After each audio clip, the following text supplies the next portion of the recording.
All right, hello everyone. JT Siskowski with Status Coup News. I am here outside of the Broadview, Illinois ICE detention facility where it is cold, it is rainy. We've been struggling with a few tech issues on the back end, so I apologize and appreciate your patience if you've been waiting for us to go live.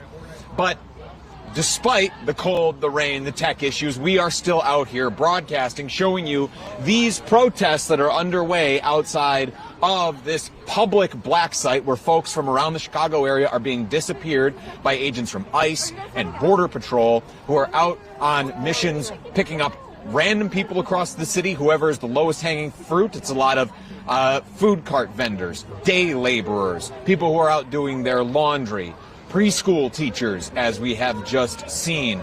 Just yesterday, we brought you video where these ICE agents were, while out conducting a mission, pointed a gun at a woman and her children in the car, the kids screaming out from the window, please don't do anything. She was just trying to get out of that street, and that was enough to rile up the federal agents out there. That was video that we brought you that you can see on our channel right now. But despite all of this, despite the cold, despite the rain, despite the tech issues, we are still here broadcasting, showing you what is happening here on the ground in Broadview, Illinois, one of these front lines in the rising tide of authoritarianism that we are seeing in this country right now. And if we were to look around, Ankar, I don't know if you can loosen the thing to do a pan here, but if you want to pan right here to the end of the street, basically right behind the camera here, this is normally where media is setting up. They're not out here very often. They're usually only out here Friday mornings and then Saturday nights, like right now. But as you can see, there are no cameras right there, just a Cook County Sheriff's Officer's squad car. And we're it. We're it. It's us. It's a couple of people out here with cell phones streaming the event, and then one student from the University of Miami, Florida, who is up here doing a story for a school project. That's who's reporting from the front lines of rising authoritarianism in the country right now. We've been here on the ground for more than a month. We spent more than $10,000 to be here. We continuously are trying to bring you live reporting from across this city, breaking news as it happens, and there has been quite a bit today and over the last few days that we will get to in just a moment. But if that work is important to you, if what we're doing here is important to you, supporting independent media right now is so important. We're not beholden to any corporate interests. We don't take advertising dollars. We are beholden only to you, the viewer. So if what I am doing, what Ankar behind the camera is doing, we sent John home for a few days. He has certainly earned it. John, if you're watching right now, please stop. Please relax for just a day. And for our whole team here at Status Coup, going to statuscoup.com/join, $5 a month, goes to keep us on the ground here, goes to keep bringing you this independent journalism from here. And I don't want in everything that I'm about to tell you about all of the news that has been happening out here in Chicagoland over the last few days, I don't want it to get lost where we are.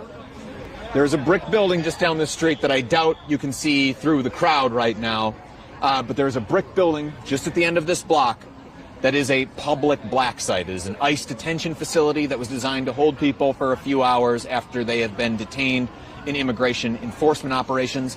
It has now become a de facto prison as people are held there for days. Inside that building, no beds, in many cases deprived of food, deprived of sleep, having to sign away rights without being able to understand the documents that they are being handed and told if you don't sign these, you cannot leave. People are self-deporting rather than living inside those conditions where they did not have access to their attorneys, where they did not have access to health care, to their medications, where they did not have access to menstrual health products, where people were standing reportedly 60 to a cell, stuffed like sardines, forced to sleep standing up. That is the place that is just over my shoulder here, 100 yards from where I am standing right now. It exists here in America, and it doesn't just exist here. Now versions of this are existing in cities across the country, and the tactics that we have seen play out here on Chicago's streets are tactics that the Trump administration wants to replicate in more cities. The commanding officer of these operations out here is Border Patrol Commander Greg Bavino. He is reportedly going to be tasked with picking some of the Border Patrol commanders for other cities across the country, meaning that his tactics of rounding up day laborers, of picking up people off of the streets who are doing their laundry, waiting for the bus, are going to be replicated. And that means that in more cities across the country, we are going to see what the scenes that we've seen here, which is loved ones, family members, attorneys wandering out here, approaching the police officers that you might be able to see standing there in the street, approaching them, coming up to them saying, I am trying to get medication to a loved one. I just interviewed someone today who related a story of a family friend whose father was picked up after he had just been diagnosed with prostate cancer. He had life-saving treatment that he needed to receive, necessary medication that he needed to take as part of his treatment that he was not able to get. He was here for a few days and then moved, and his family has now had to follow him as he moves around to detainment centers around the country trying to get him that medication. That's replicated in family after family out here in a city of millions, in a country where it will soon be replicated of 300+ million people. And you start to get a sense for the scale of the trauma that is being inflicted on these communities out here. So, some of the breaking news that I want to bring you. The first is a piece that I want to caution you we do not have much information about, and what little we do have comes directly from the Trump administration, from the Department of Homeland Security, who has proven time and again, not only in just how it deals with the public, but also in federal court. Judges have found this as well, to not be a reliable actor, to not be a reliable source of fact and information. They are presenting wildly twisted facts, or only part of the story, or exaggerating other parts of the story in order to meet their political goals. So, that story coming out here just earlier today is that the Department of Homeland Security is claiming that while conducting an immigration raid in the Little Village neighborhood, that was something they were doing. We have photos of that raid. That while they were conducting that raid, they claim that someone fired shots at them from a vehicle. The Chicago Police Department has said they responded to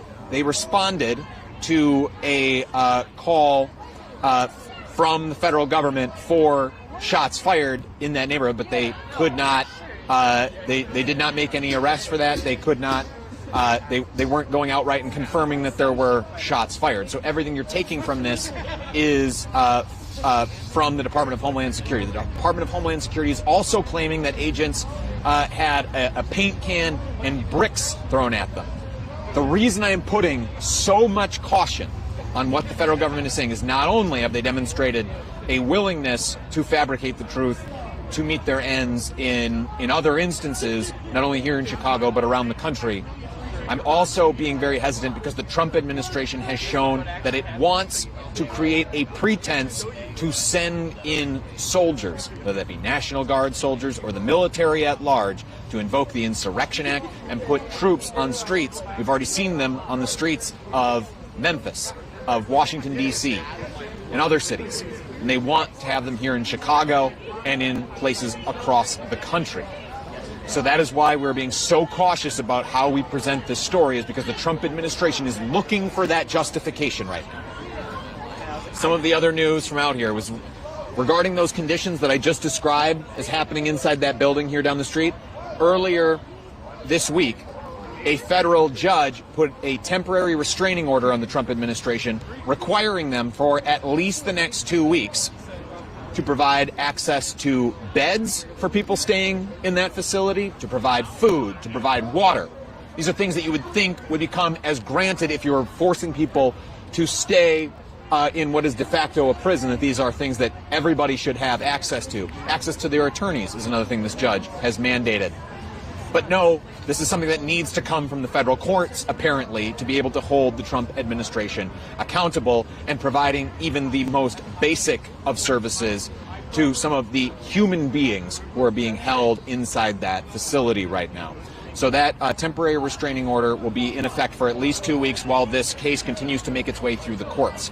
a magistrate judge, a separate judge, a magistrate judge, then also ordered or rather than ordered, is arranging a tour of this facility. We're hearing likely next week, Thursday, though we're waiting for those details to be worked out, where that magistrate judge will actually come and see the conditions here inside this facility and validate that the Trump administration is keeping with that order that I just described to you. So what I've heard from protesters that we've spoke to so far, and we will hear from more here in just a moment, what I've heard from protesters is, I wouldn't even say cautious optimism, I would say a sense of astonishment that it even needed to get to this fucking point where the Trump administration needs to be ordered to provide food, needs to be ordered to provide water, needs to be ordered to provide access to attorneys, and those attorneys, by the way, disputing exactly how much access they have been given. The federal government said that it set up a phone line and an email address for those lawyers to reach out to. Those lawyers saying when we try to call that number, we get disconnected after we go through a phone tree, and after we send an email, it never gets a response. So these are some of the things that are in contention right now in the courts about the needs that are being met here out in these communities. So with that, that is sort of the lay of the land out here. You may have seen, as we've already been talking, is that the sunlight has begun to come down out here. Ankar, you may have to turn off the ND filter or turn it down if you haven't already. I'm not sure exactly where the ND is at right now. Okay, perfect. That we are good there. But yeah, things are going to be getting dark out here. Again, these protest areas are only in effect until 6 p.m. Only in effect until 6 p.m. After that, protesting is not allowed out here. It used to be that the protesters could go right up to that brick building, that they could go almost right up to the front doors to demonstrate. Well, then they got moved back. Then there was an illegal fence that was erected across the road. Then they got tear gassed. Then they got put inside of these pens of these concrete barriers. This area here where you see the protesters standing, there was another one around the corner from where we are standing now. Eventually that one around the corner was closed. Eventually there were protest hours put in place. And it used to be that the protesters could only stand on this side of the street and that side of the street. Well, as of yesterday, that side of the street has been closed. Ankar, if you are able, turn the camera and just show off the crime scene tape that is now set up across that side of the street, where you see that crime scene tape and that barrier that's been put up there. Protesters, as of yesterday, no longer allowed to cross this road and to continue to demonstrate on that side of the street. So protesting here in Broadview, Illinois is limited exclusively to where I am standing right now between the hours of 9 a.m. and 6 p.m. and you see the crime scene tape there, as if protesting has become a crime. All right. Ankar, I think I'm going to go and start to find some people to interview. While I'm doing that, Ankar, if you can just show folks the scene out here, get a sense for, you see the several dozen protesters who are out here and perhaps a dozen police officers who are across the road. I'll be right back and we'll start talking to some of these protesters, getting their reactions to some of these developments that we have seen happening out here.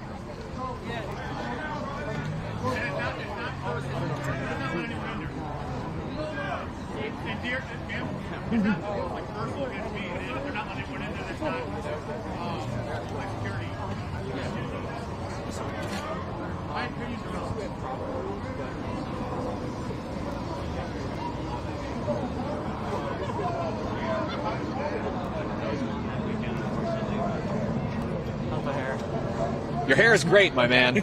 We'll have you stand right here. Give our cameraman Ankar. You can talk to me, not the camera. Sorry if you glance at it, try not to stare down. I will have you cheat out a little bit towards the camera, though, just so that the folks can see your face and they're not just looking at you in profile. So I am standing here with Will. Will, I assume that's common spelling, but if you could spell it for me. W-I-L-L. Lovely. And no need to turn your head down into the mic. It'll pick you up just fine. So, Will, you've been out here. We've talked to you before. Yes. Wanted to get a sense from you, though, about some of these developments that we've seen out here. And I'll start with just the continued limitations on the protest zone. You used to be able to demonstrate in, I guess, at least a few areas out here. We used to be able to get shot at in the driveway. They've taken away that right from me, unfortunately. And that's a right that you want to exercise because it's something that will allow you to put pressure on the Trump administration to make real change, rather than where you are out here, where a lot of protesters have told us that they feel like their rights are being, that their voice is being restricted because now the ICE agents, I mean, they can barely hear you Yeah. at this point. So as of yesterday, now you can't even stand on that side of the street. You're limited to the 2,000 square feet or so that are out here. I gotta ask you, what's your sense of this, the current status of the First Amendment in this country, and specifically here in Broadview? I mean, it feels like we have the First Amendment until they decide we don't, and then they just nickel and dime it away until we can't do anything. I'm not going to be surprised if we get kicked off the street entirely, and then we have to be at the Ironworkers building in a week. And just for the folks at home, for a sense of place out here, the Ironworkers building is directly behind the camera across the street from where you're standing. So Will making reference there to perhaps that they will need to be moved even further away from the facility. So yeah, I came out here, saw that. When you see the crime scene tape, it's quite the scene out here. With all of this, why is it important for you to still be out here? If you're limited to just this little corner, to just these few hours, why are you still out here, even bothering to try and make your voice heard here in this spot? I'm terrified about what they're going to do if we lay down completely and just say, like, do whatever you want, we're not even looking. That's why, even though there's not that many people here for a Saturday, but I do rapid response during the week, and I try to come here on Saturday because I'm terrified about what they're going to do if there's no eyes here. The state police don't have to be here, and like they have body cams. I don't know if they're picking up anything, but if they do pick up anything, like, we just kind of have to take what we can get in terms of documenting and surveillance. I don't know if you saw, I think yesterday, people were able to get onto the railroad and get a shot into the lot. And stuff like that happening is exactly why we can't just give up and leave here entirely. Even when you say get a shot in the lot, what you're meaning is like being able to photograph the vehicles coming and going, that sort of thing, right? Yeah, with a camera. Yeah, so that's why it's important to not just like lay down entirely, and also like just like Broadview, they're slow. I went to the town hall and like the citizens are like, yeah, the cops are being insane to the protesters. And yeah, because if we take our eyes off this completely, we had like no one showing up. We don't know what's going on. Again, we don't know what they're doing when we're not looking. So we need to be able to, even if we can't even see in the building, we can only see the gate. We need to look at what we can look at, basically. I want to turn to the facility itself, because there's been some developments there this week, where we've had a federal judge come out and make a ruling that the facility has to have beds for folks, or at least sleeping mats for people who are staying overnight inside that facility. People have to have access to food. People have to have access to water, have to be able to talk to their attorneys. When you heard that the judge made that ruling extending like access to like health care, which was something that some of these people inside were not getting, when you heard that a judge came out and ordered that, what was your initial reaction? Like, thank God, but also who's going to enforce it, because the state police aren't enforcing it. The state police used chemical agents on us last week, which if ICE had done it would have been in violation of the restraining order. But because the state police didn't have their restraining order on it, they could do it. So I think it's... Yeah, I want to pause there for just a moment, because we were out here. I got shot with pepper balls. John got shot with pepper balls. They're using... Did I put water in your face? Maybe? No. I was okay. I was okay. I had my goggles. Okay. But we were out here when that was happening. We ourselves got hit with some of those chemical agents that you're talking about. And as the point you're making there, it would be against a federal judge's order for ICE to do it, but you see the local police, the county sheriff's deputies, the state police out here doing it essentially on their behalf, because they are defending that building from you, I guess, protesting closer. Yeah, I mean, we were not harming the building when we were near it. This is just like they're just in our way. That's no other way to describe it. Yeah. But when you see the police out here essentially acting as security for the federal government, I mean, how are you feeling about your local and your state leaders? I don't know what J.B. Pritzker's doing. Because J.B. Pritzker, the Democratic governor of Illinois. I don't know what he's doing, because everything he says is against what his police are doing.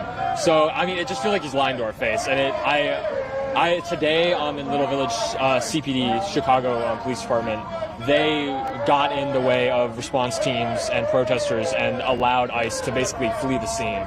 And then after that, they arrested, I think, 3 people. I'm not sure. But yeah, like all the police departments, all law enforcement departments they're not on our side, no matter what Brandon or JB says. What I felt is a total breakdown of the chain of command in Illinois, because JB's saying one thing, State's saying another, Brandon's saying one thing, CPD's saying another, and then you have like that one dispatcher from CPD who said one thing, but then there are other cops in CPD who disagree with it. So I'm feeling like all these institutions we have are kind of made up, is how I'm feeling right now, which is the total breakdown in communication between all of them. Okay, but that was a little bit of a digression. Yeah. We started talking about the law enforcement response and leadership, but I had started by asking you about your reaction to that federal judge's ruling. Right, yeah. When you had heard that, what was your reaction when you had heard that was something that needed to happen, that the judge was stepping in and saying, no, food and water needs to be provided to people? I don't think anyone who's been out here at all is surprised by the fact that wasn't getting provided. We all, anybody who's paying attention, you kind of knew, like, yeah, they're not giving them anything and they're treating them horribly. The analogs concentration camps are not dramatic at all.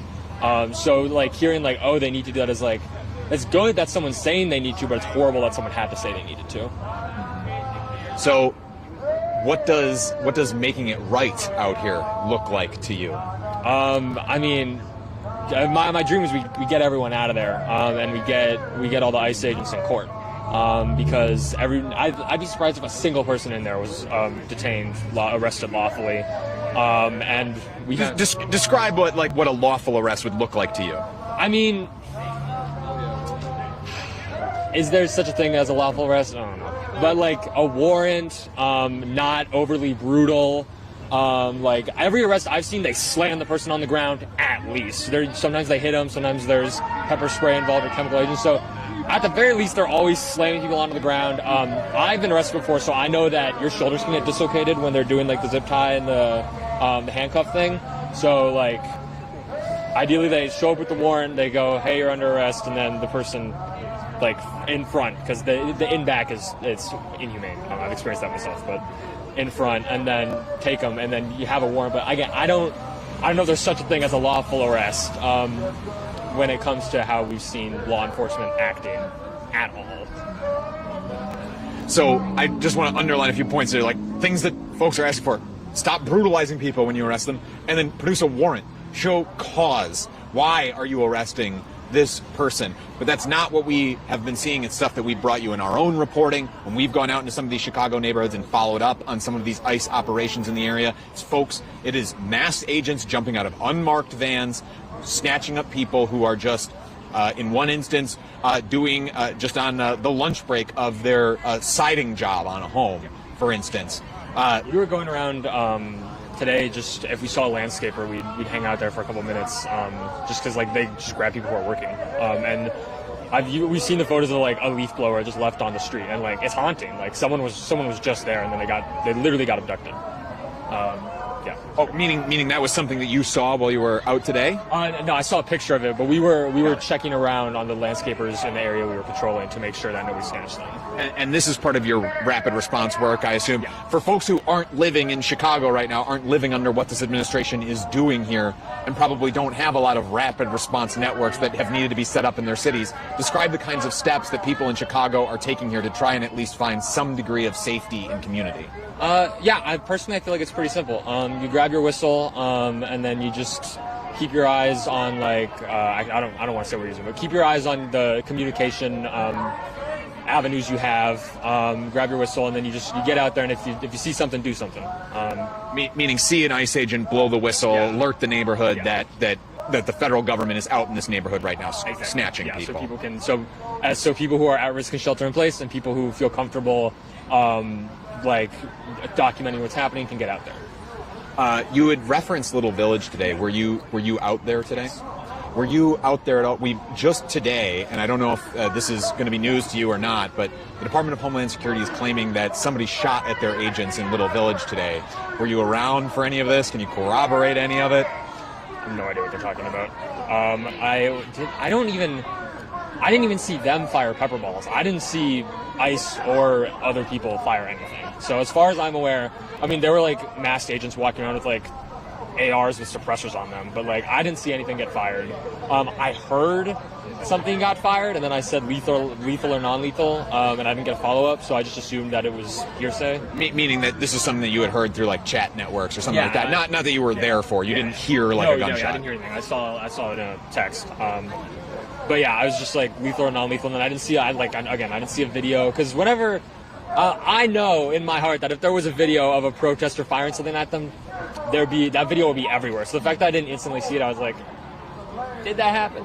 Did that happen? I don't think so. And just to give the audience a little bit of sense of place, we keep referencing the Little Village neighborhood. It is a Chicago neighborhood that is kind of on the west side of the city that is heavily Hispanic. And it's a neighborhood that we have reported in before. We have brought you scenes out there. If you've watched any of our coverage of trick-or-treating of a mother who breaks down in tears when she is wrestling with the decision of whether or not to let her kids go out trick-or-treating this year, being afraid for their safety, that was in the Little Village neighborhood. So we see that folks are remaining like pretty, despite the cold, despite the rain, despite the early darkness, people are continuing to be out here and protest. Where are you finding your strength to be out here despite all of that? I mean, if we're uncomfortable out here with, most of our personal freedom intact, just imagine how they feel in there. That's it. Anything else you want to add? Don't sit there and take it. Don't do anything stupid. Don't get shot, but don't sit there and take it. Thank you very much. I appreciate the time. Thanks for talking to me again. So there you have it. That's just one voice out here of folks who are remaining defiant, who are trying to relate to the people who are inside that building being held against their will, who have been snatched up off the street by the Trump administration, by Border Patrol agents, by ICE agents who are operating here in the city. Remaining defiant, saying if they can put up with that, if they can hold on to any sort of strength inside that building, then a little bit of rain, a little bit of cold, a little bit of darkness out here, not so bad. And I'll note it does take quite a bit to be out here. The temperature has when we started reporting out here, I was out here in a t-shirt my first day because it was hot, and it has come a long way in the 2 months that folks have been out here. 2 months, I think, plus now that folks have been out here demonstrating outside of Broadview. Come a long way, not only in the terms of temperature and weather that folks are contending with, but come a long way in the scenes out here, in how they are limited in their protest. Those protest hours, again, will expire at 6 o'clock. That's when a curfew goes into effect, and protesters are not allowed to be out here. If the protest continues that long, assuming folks aren't driven away by the rain and the cold, we'll show you the scenes out here of how police handle the end of those protest hours, because we have seen different tactics used by law enforcement out here to keep these streets free of people in the middle of the night. And protesters have raised the point that the federal government will often wait until the middle of the night out here to conduct some of its moves, because there are no people out here to monitor what they are doing now, because these protest zones have to be cleared out after 6 p.m. So we will bring you those scenes as they happen in previous nights. Some nights the rules seem to change day by day, and that's something that has given the protesters quite a bit of frustration, is that one day the police are content to just let the energy here peter out on its own. The next day they'll be yelling at people and ushering them off the street. And then some days we will see them, as we did on November 1st, physically shoving people back with batons. So it can really be a grab bag. We come out here prepared for any eventuality. I've got my gloves, got our respirators, got our goggles, so that we are prepared for, because we get treated in much the same way that the protesters do, even though we are pressed. Sometimes law enforcement will give us some leeway to be able to get a shot. Sometimes they will just shoot us directly with pepper balls, as they did last week, or tear gas, as the Department of Homeland Security has done on a couple of occasions now. All right, so we're going to go back here into the crowd to get a few more protesters to talk to. And Ankar, let's try and move the camera here. So we were dealing with I'm just going to tell folks to kind of bear with us here. We were dealing with some technical difficulties before we went live here. So we've got some delicate pieces of equipment here, things that are precariously kind of set up. So if we lose you, we will be right back, just in case some of that does, but we will move gingerly. I already see Ankar gingerly inching forward with the camera here. And you can see here that it's a lot of, it's a few dozen people. A lot of these faces out here are familiar to us at this point, to each other. That folks really, have a sense of community out here, and that's been one of the silver linings that we have seen out here, not only here, but in the Chicago area. And folks are referencing me by first name basis out here, which goes to show the amount of time and dedication that we have to continue to be on the ground reporting here. But yeah, a sense of community is one of those silver linings that the Chicago area has taken away from all of this, from encroaching fascism, from rising authoritarianism, from this pain being inflicted on communities and families here. At least it's neighbors bonding with neighbors, trying to help each other, trying to provide mutual aid in these times, trying to support one another and lift one another up. Ankar, why don't you just kind of show the scenes of the crowd here as I find another person to talk to. I've done my research. We're going to miss you when you're gone. Well, I'm not gone yet. John went back. I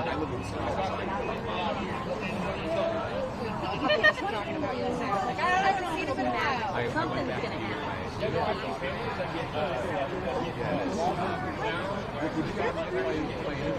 While you're out here, just wait for the rain. This is my daughter. Oh, really? Okay, bring the daughter up. Well, I'll definitely set you all up for that. All right. All right. So I'm going to start just by going down the line here and getting you guys to introduce yourselves. So if you could just spell your names, please. Okay, Bella, B-E-L-L-A. Sienna, S-I-E-N-N-A. Megan, M-E-G-A-N. And Megan, we have talked before, but first time that we have had the chance to meet your daughter, meet your family out here. So can you explain why it was important to you to bring her out here? Did you want to come?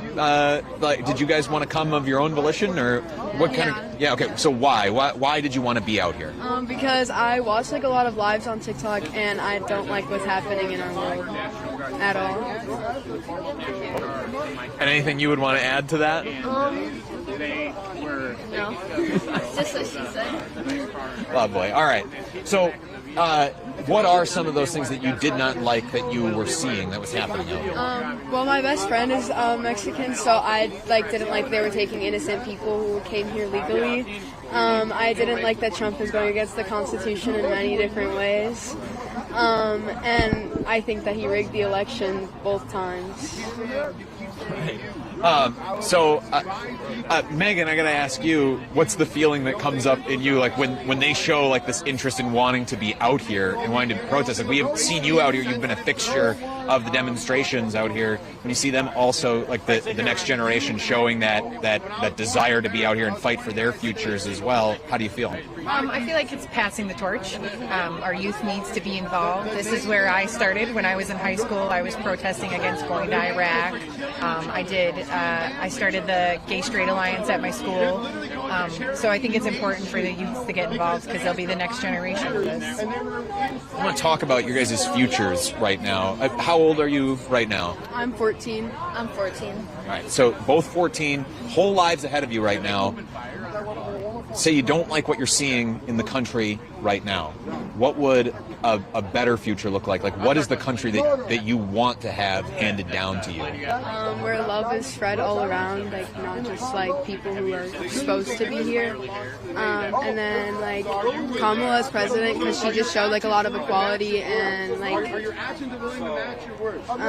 had better laws, I guess. And people only wanted Trump in office because he said he was going to lower gas prices, which he did not do.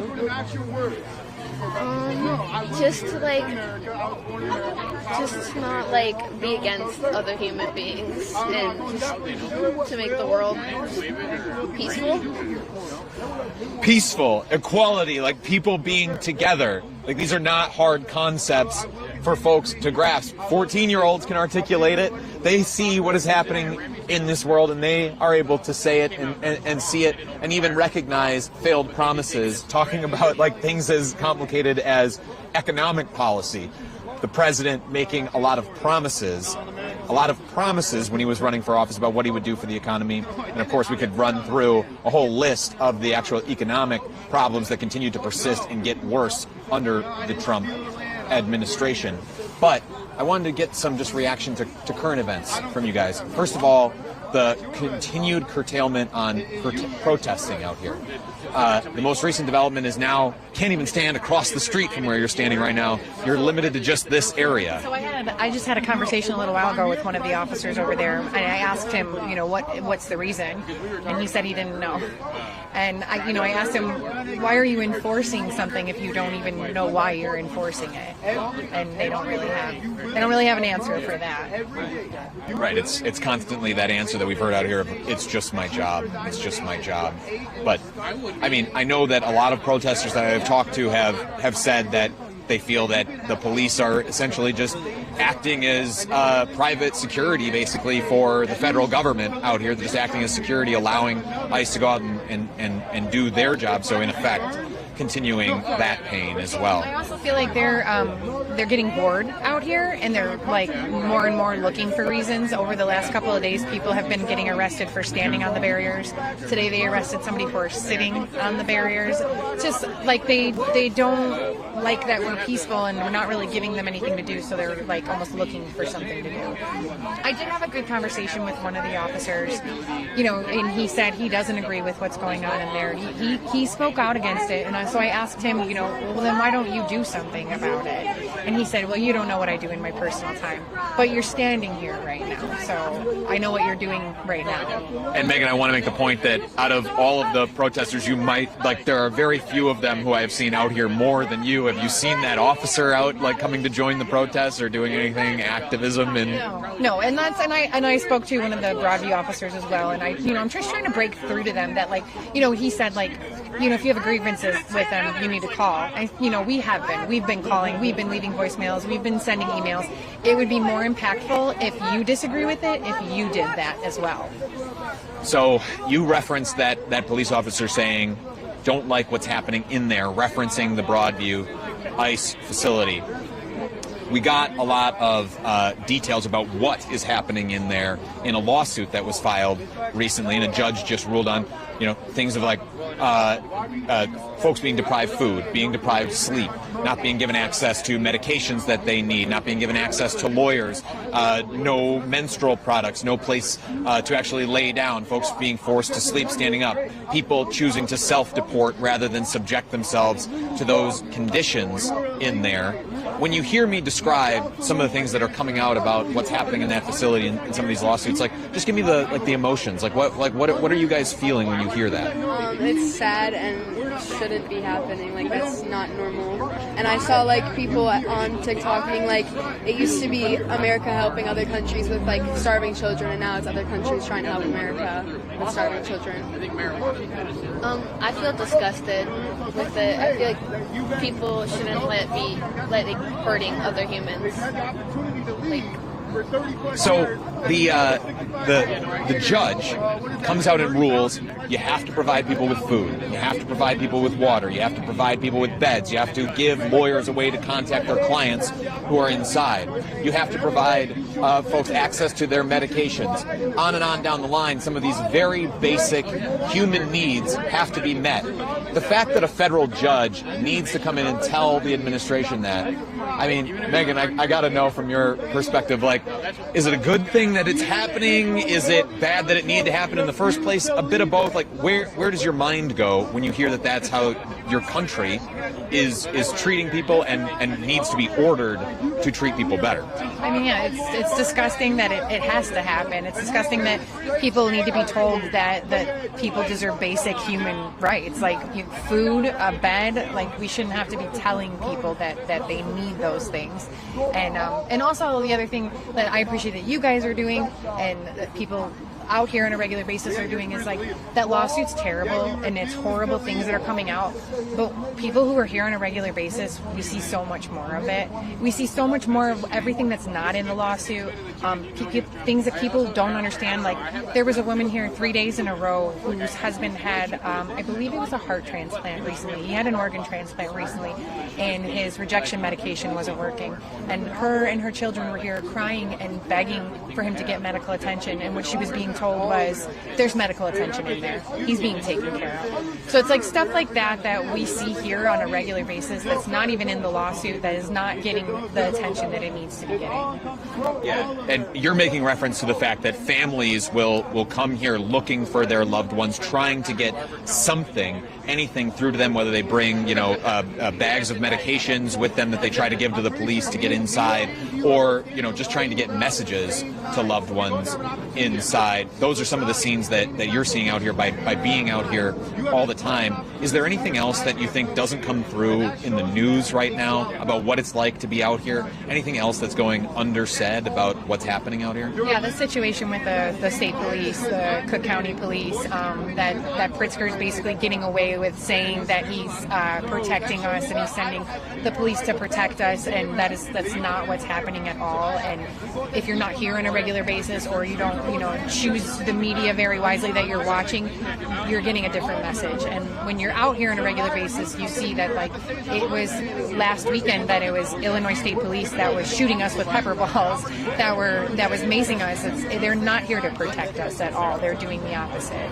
And Pritzker's just, he's doing his bid for a presidential run right now, so he's saying the things, but he's not backing anything up. Making reference there to, again, Governor J.B. Pritzker, a Democrat here who has been so outspoken against the Trump administration, even gone so far as to file a lawsuit to try and keep the National Guard from being put on the streets here, but putting the Illinois State Police out here to act as de facto security for the Guard. I'm curious for you two, what are the conversations that is happening with your friends, like with people at school? Like, what is being said? Like, how are your classmates understanding what's happening out here, and does it really register? I walk into my class and we're talking about the Constitution right now, and no one knew that the government was still shut down, and no one knew that Texas is trying to add the people. That's the same thing that California did, the Prop 50. Yeah, the gerrymandering to try and make more seats safe for Republicans you're referencing there. Yeah, and my social studies teacher doesn't like that he goes against the Constitution, so technically they're not supposed to talk about it, their political views, but he still talks about he doesn't like Trump and the way he... I live in the middle of the country, so most of the people are Trump supporters. So I over the summer I had an argument with them over the No Kings protest, because they were saying how it's crazy, but then back in 2021 when they did the thing with the whole I forgot what it was, but where they were literally broke into somewhere, and then they were just they were making no sense, and they were kind of just, they were being stupid. We live in a rural area. Yeah. We live in a rural mostly red area, so it's hard for them to have a voice at school. Understood. Well, thank you all for taking the time to talk to me. I just want to address it is cold, it's rainy, it's dark, but you're all still out here.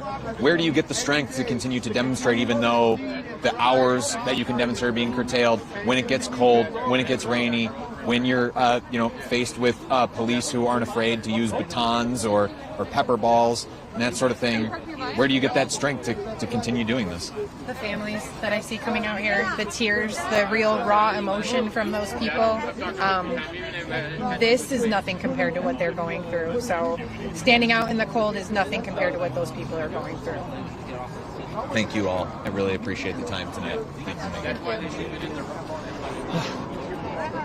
So we've talked about that idea of community out here. Talked about that idea of community out here, about folks coming together. There you see actual family coming together out here. It's not the only young person that we have seen If you haven't gotten the chance to see it, go on our channel, look at the video, the interview that we did with a 12-year-old who came out here, who dragged her mother along because of the scenes that she was seeing out here, wanted to be here, wanted to demonstrate against what the Trump administration was doing, wasn't afraid to walk right up to a line of police officers to be able to say that this is wrong. We did an interview with her about what was registering in her life, and I think you'll come away with a real sense of optimism. And while you're there, if you're not already subscribed, like this stream, share it so that more people can see what's actually happening on the ground here in Broadview, Illinois, because as I'll point out, right now, there's no other press. It's just us out here in the rain with a little light on car. We've been up since 6 a.m. We work 12, 13, 14-hour days out here. We're out here in the rain, in the cold, in the dark, bringing you this live look as to these protests out here, hearing from these protesters, hearing from these communities right now. There's nobody else that's doing it right now, and certainly nobody that is doing it and has been doing it for as long as we have been here on the ground, more than a month. It's expensive. StatusCoup.com/join, $5 a month. I would be eternally grateful. You help support the work that we do here. Keep us here on the ground. I would very much appreciate it. Our whole team would appreciate it. With that, I'm going to say I'm going to step off just to get a quick drink of water, and then we'll be back here in just a moment. If you are just joining us, we are in Broadview, Illinois, outside of the Broadview, Illinois ICE detention facility, where a federal judge has ruled. That the people being held inside that facility need to be given access to food, need to be given access to water, need to be given access to beds, things that you would think should just be common human decency, but need to actually be ordered by a judge for this administration to be able to provide even these basics for people here. I'm going to step off to the side just 1 second. Ankar will show you the scenes out here as much as we can see through the darkness. Yeah, and we're going to actually pause here just a moment to get an umbrella up over top of our cameras because it is raining and we don't want this gear to fail on us out here.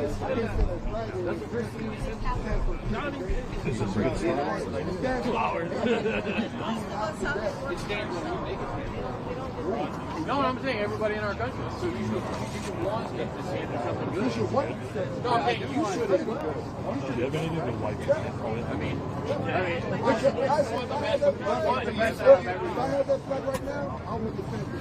You told me that you would burn the flag. I can't rock that flag. That's the flag out here.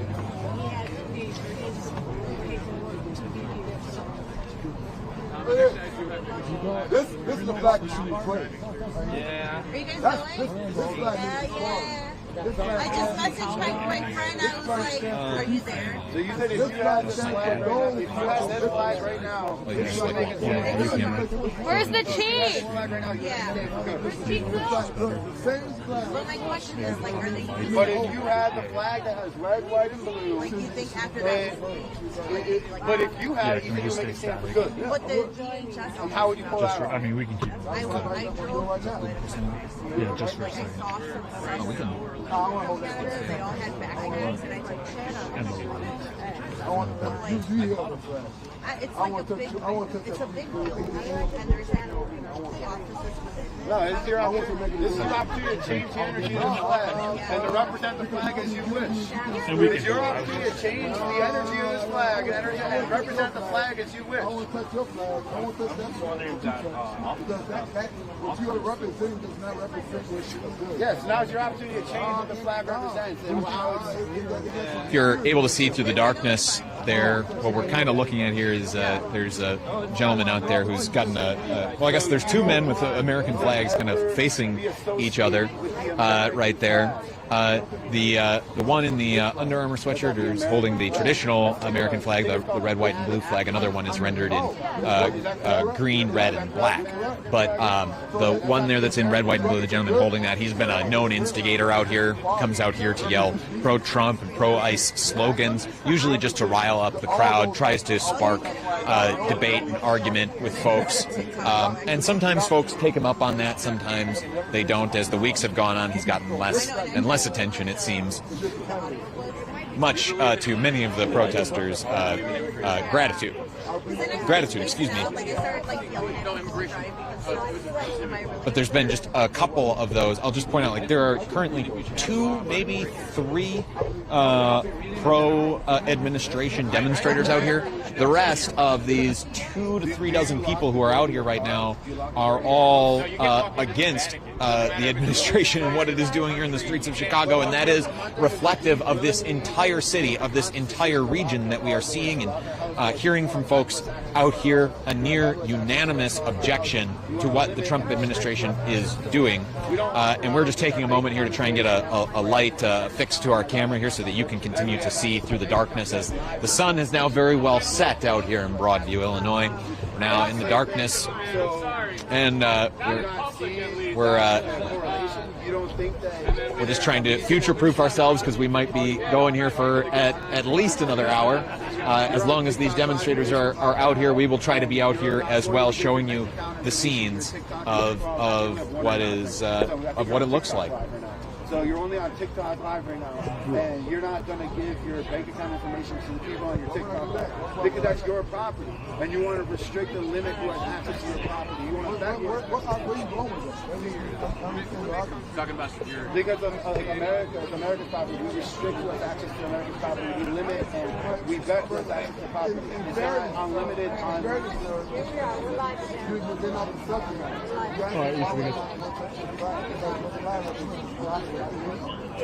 If I had a flag that I touched, I would make that flag the way it should be. Open those doors and have people come out to have a decent life. Have them have a right to choose. Have someone to have voters' rights. That's what that flag stands. That flag suppresses voters. No, most definitely not. If this flag represents suppression, why are people... Yeah, I mean, this is my first time out here. Oh, really? Yeah. I would love to hear one. Ankar, how are we doing? Are we ready for another interview? That come to the United States. People don't act. All right, so we'll step here in front of the camera, please. Okay, so I'll have you just stand and face the camera. Resist the urge to, like, totally face me. I'll hold the microphone for you. If I could just have you start by spell your name for me, please. Yeah, my name is Mariah. Do I have to give my last name? Just if you don't feel comfortable, understood. Okay, yeah, I'm just going to say Mariah, M-O-R-I-A-H.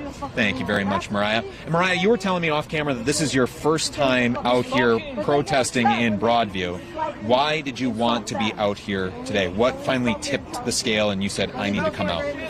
Well, I honestly had been wanting to come out here for a really long time. Obviously, it was pretty chaotic out here several months ago, or a month ago, and I didn't really have a lot of people that I felt comfortable coming or wanted to go with me, so I finally connected with some people that also were like, hey, this is my first time too, I want to come, so we all came together.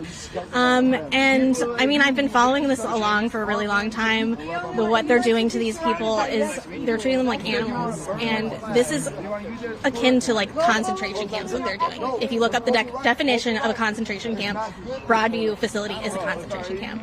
And I have always wondered, as a young kid learning about the Holocaust, what I would do in these situations, what I would have done in the Holocaust if I had lived in Germany at the time. Would I have stood up and said something? And this is our opportunity to do that. And I feel very strongly that everyone should be standing up and saying something right now. So that's why I'm here today. I mean, that's quite the stark, like, historical parallel to draw to what's happening out here. I mean, do you see, like, is it one-to-one comparison to you, like this versus? I'm assuming you're not calling this a literal Holocaust in the way of, like, 6 million people dying. But at least what are those parallels that you're seeing between what's happening here in Broadview, Illinois, and in other cities across the country, and what we've seen in history? Yeah, I mean, obviously it's not a one-to-one comparison. It's not a full genocide here yet, thank God. But I wouldn't be surprised if they would try something like that. We have to stand up. And when people don't say anything, that's when things get bad. So I can't be silent on this kind of thing. What they're doing to families, they're tearing people apart. I've actually been volunteering to help a mother and her young daughter. I've been driving them to school because they're terrified to take public transit and walk. Yeah, and I just feel for her so much because she keeps saying, I hope that they leave by Christmas. I want to be able to take my kids out for the holidays and enjoy the lights. And it just like, it breaks my heart. It really does. And I'm just trying to do what I can at this point. And thank you for sharing some of that with us about some of the stuff that is that you're doing out here. Can you walk us through, like, what is that, aside from just saying I hope they leave by Christmas, what are some of the other things that family is telling you? Like, what are you picking up from their life experiences about what it's like to live underneath this creeping authoritarianism here in the United States right now? Yeah, I mean, the mother, she's so sweet. Her and her daughter, she's got a young daughter that goes to school there, and she's a parent mentor at the school. And she's brought up a couple times that, she hopes they leave by Christmas. She's even brought up the fact that she missed pandemic times. She literally misses the pandemic. And like that really just gutted me. Like, she missed a plague because she could feel safe walking the streets because there weren't people out. Can you imagine that? Yeah, a global pandemic feels safer than what is happening on the streets of Chicago right now. Let's not let that get lost, the weight of that statement. That is what a mother is saying about what it is like to raise her children in this city, in this country right now. So, you're here. What's the message that you came to deliver? Honestly, it's hard to say. I feel kind of useless out here right now, to be honest. This is my first time here. It's horrible to see the cops just standing there staring at us. They won't engage. Well, one person engaged with us, but he was just kind of fighting back with us. And it's really disheartening to see the people just so nonchalant about what they're doing right now. Like, there are people literally suffering hundreds of feet from us, and they're just out here yelling at us, and we're just standing here. What are we doing? Like, what are we actually doing to fix this situation? What are our elected officials doing to fix this situation? What is the judicial system doing to fix this situation? I am frustrated and I am upset. So I'm here, and I don't know what to say, but I'm here. At least I'm here. You bring up your elected officials there. I don't see any state police out here right now, but we have seen Illinois State Police out doing a lot of crowd control. I know I've heard from a lot of protesters a frustration that the governor, J.B. Pritzker, is saying one thing, even going so far as to file a lawsuit against the Trump administration to keep the National Guard out of here, and then putting state police on the streets to not allow protesters to get any closer to the building than the football field or so away that we are right now. How do you feel about your leadership in a Democratic governor who's ostensibly, at least saying he is opposed to what the Trump administration is doing out here? Do you see any complicity? Yeah, I did vote for J.B. Pritzker, and I really loved him as a governor. I do love him as a governor. I think he's been really great for Illinois in many ways. I am really disappointed in the use of Illinois State Police. I don't know. I'm part of a lot of signal chats of activists and organizers, and a lot of people are talking about, like, why isn't he saying anything? They're calling their office, and they're not getting a response. When we are not able to talk to our elected officials, like, do we have an elected official? So I'm confused. It just honestly doesn't add up to me. I just wish that Pritzker would explain himself. That's really all I want, is an explanation. Because if he was using the Illinois State Police to protect protesters from the ICE agents, like, maybe I could see that argument, but right now there's, like, no explanation at all, and that's really frustrating.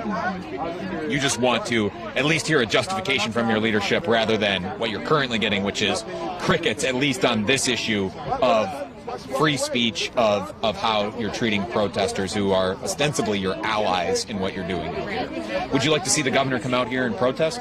Yeah, I mean, that would be great. I don't know that he would, but I know some other elected officials have been out here. I don't know. At this point, it just feels like they've kind of contained this, and it doesn't feel very impactful, and it seems like we need to find another method to get our point across. I'm not saying people shouldn't come out here, but I just feel like they've contained it to the point where the impact isn't as strong. I want to turn our attention to that building back there, where you have put a lot of your focus in the protest that you came out here to make.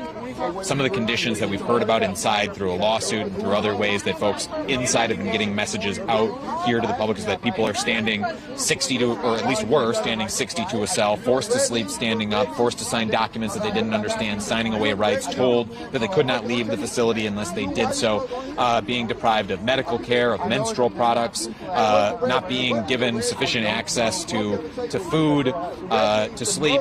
And when you've heard some of those conditions, what are the emotions that you feel, and what was your reaction as you were learning more about what this facility is doing to people? Well, 2 words, concentration camp. Look up the definition. Horrified, absolutely horrified that this is still going on in this country. And let's be honest, this kind of thing is not new. This has happened in the U.S. in history. Just look it up. But yeah, they're treating them like animals. These are human beings. And the worst part is a lot of the people that are supporting this are considering themselves like Christian. And like my father's a pastor. I grew up in the church. That's not what Jesus taught. I don't understand like the hypocrisy there. And it's frustrating. It's horrible. And it just makes me furious. I don't know what else to say. It's infuriating and devastating. I'll use that as a point to talk about faith here in just a minute. But first, a judge came out earlier this week and ruled that the Trump administration has to provide access to food, access to water, beds, or at least sleeping mats for people who are staying here inside the facility. People have to be allowed to shower at least every other day. Folks have to be able to talk to their lawyers. When you hear that a judge is ordering that, I mean, is it a good thing in the sense that folks are getting that kind of treatment? Bad that they're there in the first place and that it's not being ended outright? I mean, where do you fall on the spectrum here of feelings, emotions, that when you hear how the federal courts are treating what's happening out here? Yeah, I mean, I'm not a lawyer. I'm not super versed in the judicial system. Obviously, I'm glad that the judges are making these calls, but every time I see this, I'm just like, who is enforcing this? Nobody's allowed in there. So you can say, give them toothbrushes, let them use the bathroom, give them food. Don't punish them by keeping food from them. But we don't know what's going on in there. They're not letting anyone in there. So it just feels like nothing at this point.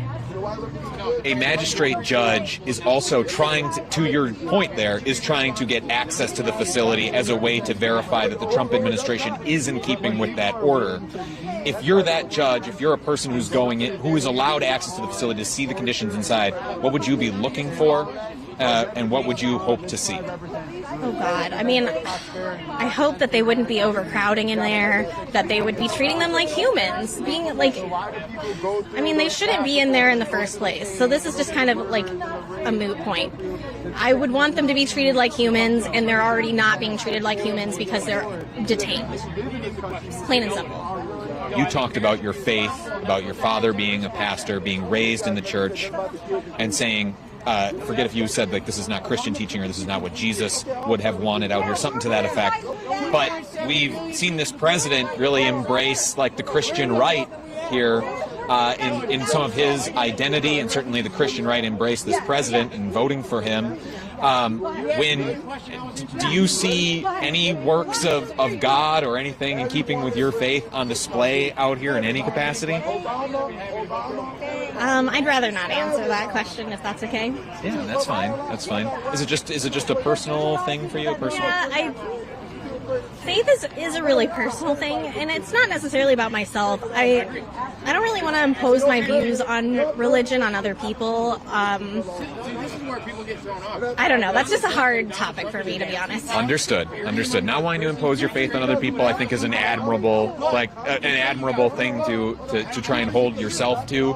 Something that we don't see a lot of others in this country do. So I can certainly let that go.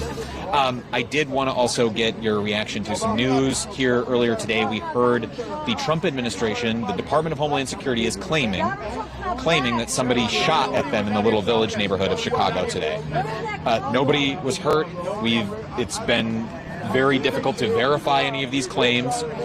When you hear that, are you at all concerned that this is the Trump administration attempting to justify further militarization here in the streets of Chicago? Maybe insurrection act, something along those lines? Like, how real do you take that threat of the president when he's saying want to put troops here on the ground in Chicago and across the country?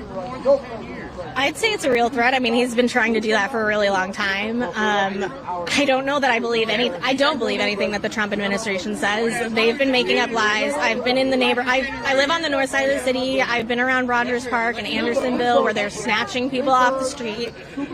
And I'm hearing the stories from the community members of what happened. I'm seeing videos from my neighbors showing me what actually happened in front of my face. And they're completely twisting the stories. So no, I don't believe that they got shot at. And you know what? They're just lying. They're just lying about it. It's just like, they're just saying that they're not taking U.S. citizens, but they definitely are. We have proof of that. So you just can't believe anything they say. Is there an example of that you would feel comfortable giving about like a way that you have seen the Trump administration lie about the way it's conducting itself in some of your neighborhoods? It's mostly just about like they're not going after U.S. citizens. I feel like that's the biggest lie that they're telling right now. Like even this guy over here that's basically MAGA counter-protesting, like they'll just listen to whatever they're saying. It's all lies. We're coming up on 6 o'clock when the protesting curfew will happen. It's currently 5:20 here local time. Are you planning to stay all the way up until 6? And if so, where are you getting your strength to be out here in the cold and the rain and the dark? Well, I mean, I'm out here because I'm here to support those poor people in there. Like, I know if I were trapped in there, I would be comforted knowing that people are out here doing something. It would be devastating to know that I was just forgotten, and I don't want people to feel like they're forgotten. So that's the motivation for me. And I don't know. I don't feel the cold. I don't feel the rain. I just feel numb. With everything that's been going on, everything in my personal life, everything in the U.S., it's just hard to juggle everything, and you just kind of have to go numb, honestly. And that's kind of what I'm doing here. I'm here to represent the citizens that are not okay with what's going on here, and that's plain and simple. This is your first time. Any message you want to deliver to folks who cannot be here or who have not made the trek out here to this facility, to these protests yet? What kind of message you want to leave with folks? I don't judge anyone for how they protest or what they're doing. I can't say, oh, you're not doing enough or you're not doing anything. I tell myself that all the time. I feel like I'm not doing enough, but I will never say that to anyone else because everyone's showing up in their own capacity. And, if you can't make it out here, maybe you don't feel safe coming out here, that's fine. If you're privileged enough to come out here, I hope you do at least once to come see what's happening here. And there's other ways to get involved. Chicago has really shown up. I wouldn't want to be anywhere else in the U.S. right now. I love Chicago. I love how everyone has shown up. I feel like walking down the street, everyone's together in this. So we've got mutual aid going on. We've got friends like walking people to school patrols, all kinds of opportunities to get involved. You can donate to your local food pantry. You can write letters to Congress. Like whatever. There's ways to do something. Just do something. Post on your social media story. I know that feels like nothing, but speaking up is so important right now. If you're not speaking up, what are you doing? Anything else you would want to add while you had the platform? No, that's it. Thank you very much for your time. I appreciate it. Appreciate you being brave enough to come on camera here with us. I've never for your done first that before. protest. Was that like really? You were great. You were great. Thank you very much. Thank you so much. It was nice to meet you. Nice to meet you as well. So now we've heard from a couple of folks about some of the realities that they are living with in their neighborhoods out here. And I have to apologize with you folks. I've been up since I've been up since 5 a.m. Today and had to do the long drive out here to Chicago before we came out here. And so it's been a long day, so it's blurring together for me the interviews that we were doing before we were live versus the ones that we have done here live on camera. But as we just heard there from that protester who drove just some of these very real stories about what is actually happening in these neighborhoods, how folks are responding to this authoritarian crackdown and occupation of this city here in Chicago. one protester driving a mom and her child to school because they are afraid to drive themselves, because they're worried about being profiled, because that's what we're seeing happen in the cities. We're seeing people in the city, we're seeing people being arrested based purely on the color of their skin, the neighborhood that they are in, the job that they are doing. So people are driving others to school right now. We heard from another woman earlier today who talked about she is from Addison, Illinois, which is a suburb here of Chicago. She talked about how ICE agents, she's been part of these response networks that are going out and actually following ICE when they are in their communities, going out and doing things like blowing whistles, warning people that ICE is out in their communities operating, and other Department of Homeland Security agents are out there operating. And when she's been doing that, when she's been following agents will call the Addison police on her for following them.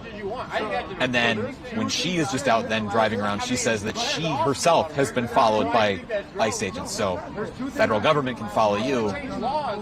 You can't follow the federal government. That's just the reality of how these agents out here are acting with impunity.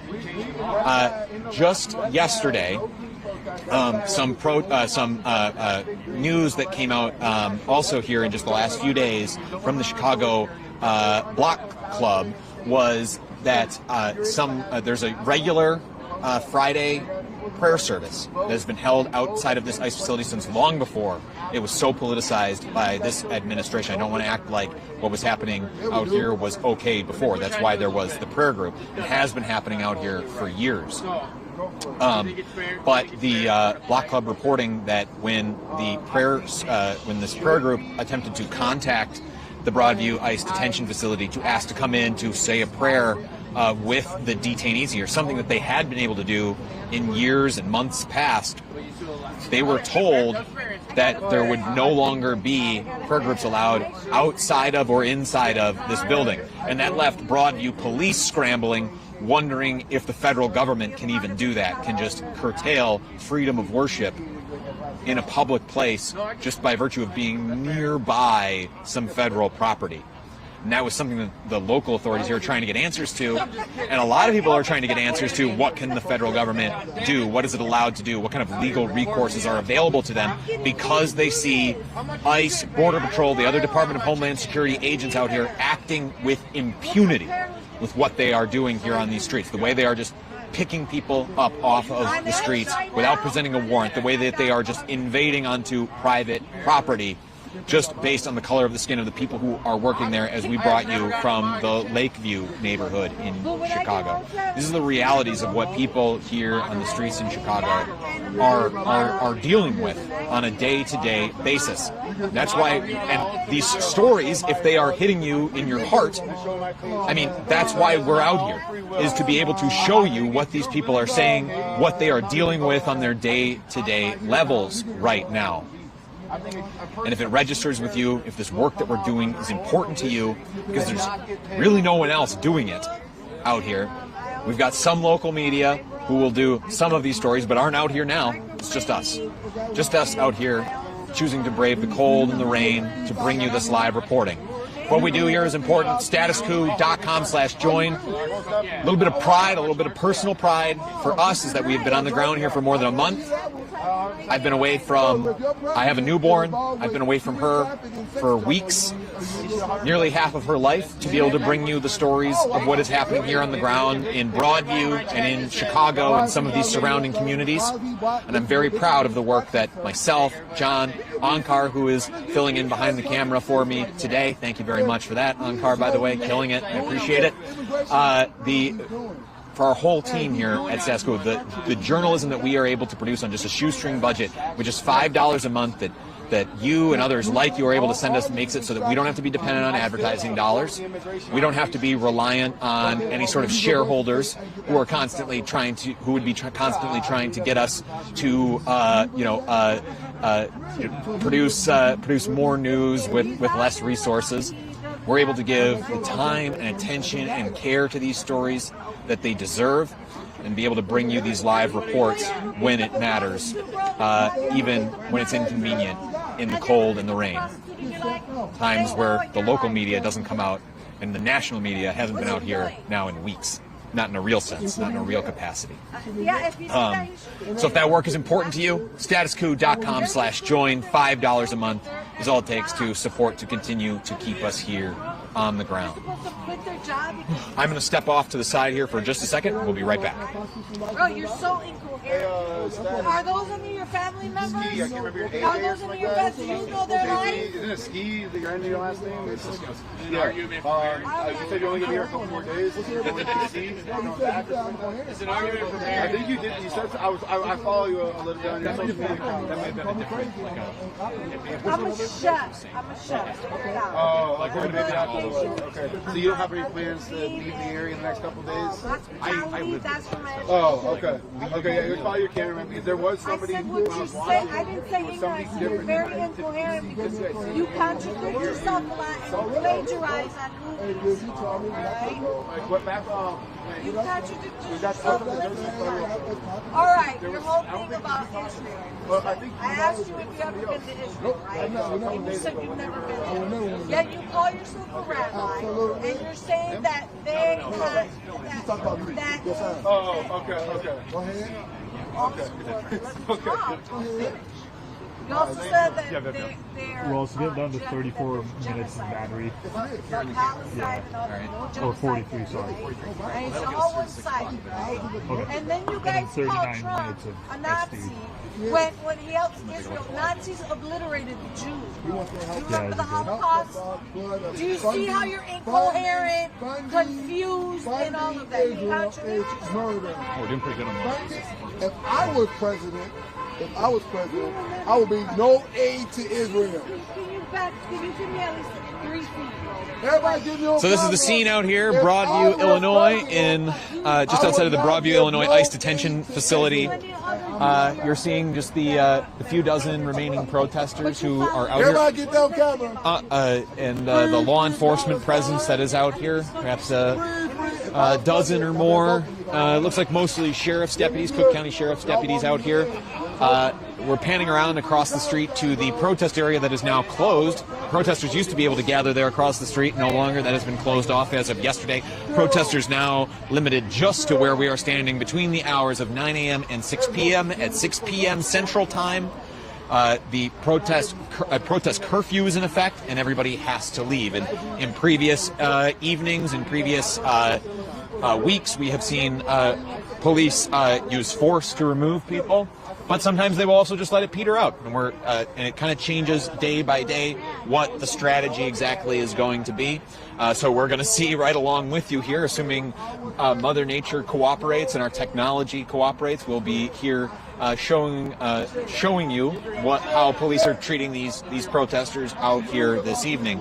Ankar, I think now would be a good time for us to move a little bit further into the crowd. I see more protesters who are gathered up near the concrete barriers closer to that ICE facility, so we will get on the move here. Just as a reminder, we are dealing with some technical limitations, we'll say, just a little bit of a delicate setup here for us, and I'm helping Ankar out here with carry some of our gear. You see, here's our umbrella that we keep over the camera to protect it from the cold and the rain out here. But yes, dealing with some technical issues. So if anything detaches any of our cords that are so precariously perched right now, bear with us. We would be back on the air very shortly as we would just get things set back up. We'll set up right about here. You can see there through the crowd, this is where more of the protesters have started to congregate. Here is near this edge of the acceptable protest area, as close to that ICE detention facility as they can get. We'll give Ankar here a moment to set the camera, and then I will go and find some more folks for us to talk to. All right, Ankar, there's your umbrella back. Hold this one.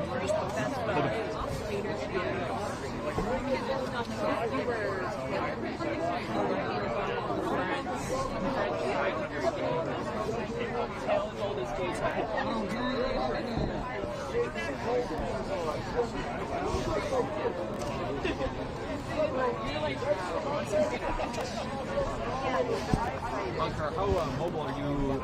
I can move. You feeling mobile? Yeah.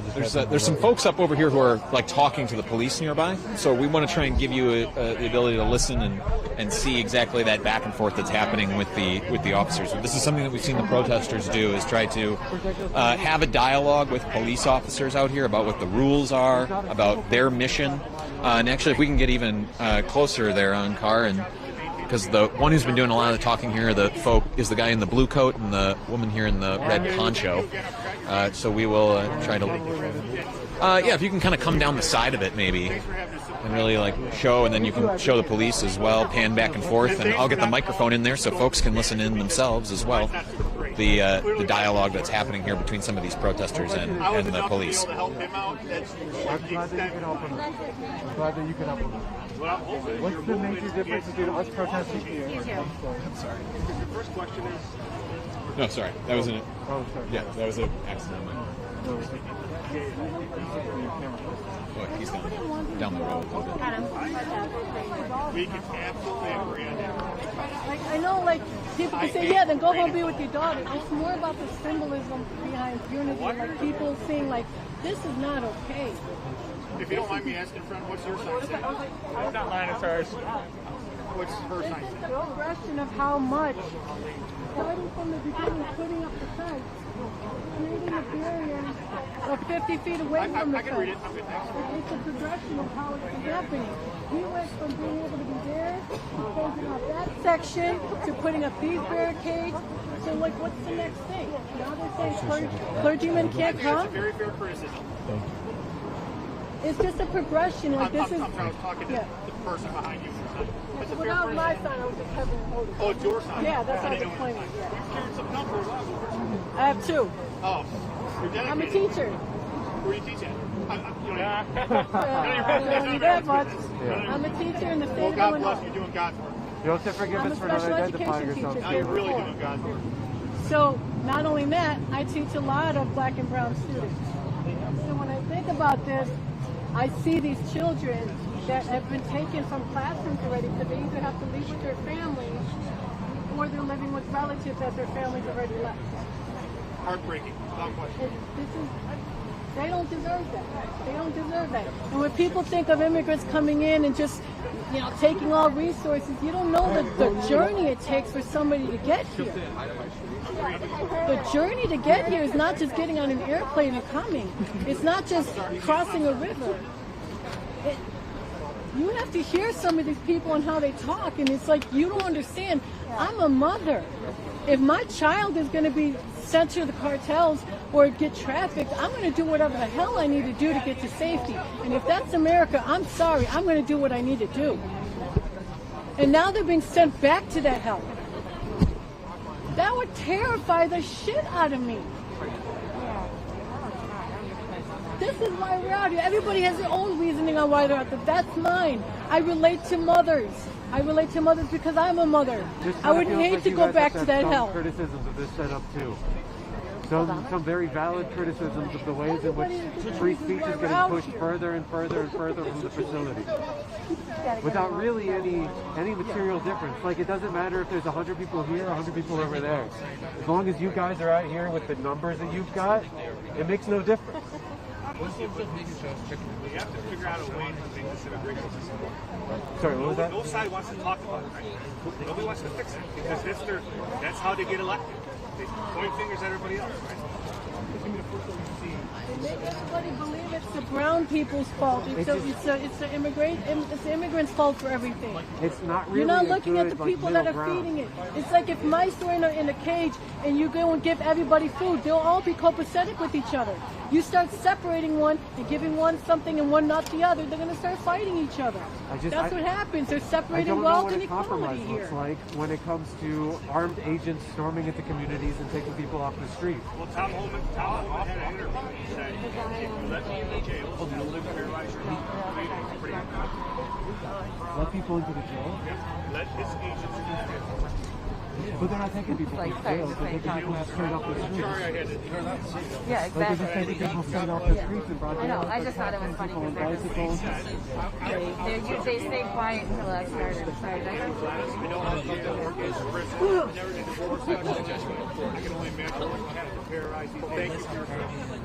It just sort of seems like that's like a false equivalency. Like, it's not like you saying, oh, I don't know what's going on over there. All right, so there we were just listening in on the dialogue that the protesters here are trying to engage with folks. They're trying to engage with law enforcement there in the street, really trying to beseech them on the many limitations that have been put on them as protesters, the police yelling back, saying back, yeah, you make some good points, and also trying to make a sort of both sides argument that elected representatives aren't accurately representing folks. Those are common themes that we have heard from protesters out here now for weeks about the way that folks are being treated out here, the way that they are being continuously limited as they try to deliver a message about the conditions inside of that Broadview ICE detention facility and about the mission that the Trump administration is undertaking out here. So if you're just joining us, I want to walk again through some of the recent news that we've seen playing out here in Chicago just over this past week. So first of all, we have so many different court hearings and orders that have come out here against the Trump administration largely, and about how they are conducting themselves in both here at this particular facility and around the city more generally. With regards to how they're acting around the city more generally, that is largely centered on their use of force. The way that they have deployed tear gas in many of these neighborhoods, the way that they have used flashbang grenades, the way that they have shot folks with pepper balls, the way that they have shot people with rubber bullets. A judge had wanted to have a hearing because a judge had made a... Apologies, folks, it's been a long day and I'm feeling a little worn here. But and there's also some noise happening off here to the side that's proven a little bit distracting. But a judge, Judge Ellis, here in the federal court here in Chicago, had put a temporary restraining order on the Trump administration as to how they were, when and how they were allowed to use some of these uses of force, tear gas and the like. There were very specific conditions under which they were allowed to deploy that tear gas and deploy and use pepper balls, etc. But it seemed that, and I mean, it just was apparent if you have seen any videos on social media, that ICE, Border Patrol, and the other Department of Homeland Security agents were actively flouting that judge's order. But when a judge called in Greg Bavino, the leader for the Trump administration of the immigration enforcement efforts out here, into court to testify about the use of force, he said that agents' conduct had been in keeping with that judge's order and any uses of force had been exemplary. But the federal judge, in a ruling putting further limitations on the federal government as to when and how they could use use tear gas and other weapons, said that the federal government, and specifically Greg Bavino, was a liar. Found that he lied in multiple instances, including in one instance where Greg Bavino himself deployed tear gas, where he was on video lobbing tear gas into a group of demonstrators. That protester, Greg Bavino in that instance had said that, oh, he had been hit in the head with a rock. Well, afterwards, it came out that if a rock was thrown, it didn't happen until after the tear gas was deployed. So again, just the government's version of events out here in Chicago, again being proven verifiably false. And so that very stark, label from the judge saying that Bavino admitting, and even Bavino himself admitting that he lied. In some world, you would think that lying under oath would be perjury. But so far, no charges of perjury filed against Greg Bavino or anybody else from the federal government for how they have been conducting themselves in front of federal judges, despite federal judges now finding that the Department of Homeland Security and its agents, like Greg Bavino, are not reliable actors. And that just goes to the point that we were just talking about a few moments ago, about it seeming like the Trump administration is operating completely beyond any sort of check, any sort of real check here in the Chicagoland area and across the country right now, and how its immigration agents are conducting themselves, because there are no real consequences. These agents are able to go into these neighborhoods, they're able to jump out of unmarked vehicles, they're able to wear masks, they are able to grab people without warrants, they are able to profile based purely on the color of their skin, in some cases with the assent of the courts. It was with a Supreme Court order that allowed the Trump administration to profile in the way that it has been, and the people that it picks up in some of these immigration raids. And there is just, it feels like to many folks right now, out here in Chicago, that there's not a whole lot that they can do, that there's nothing that they can do to try and hold the federal government accountable.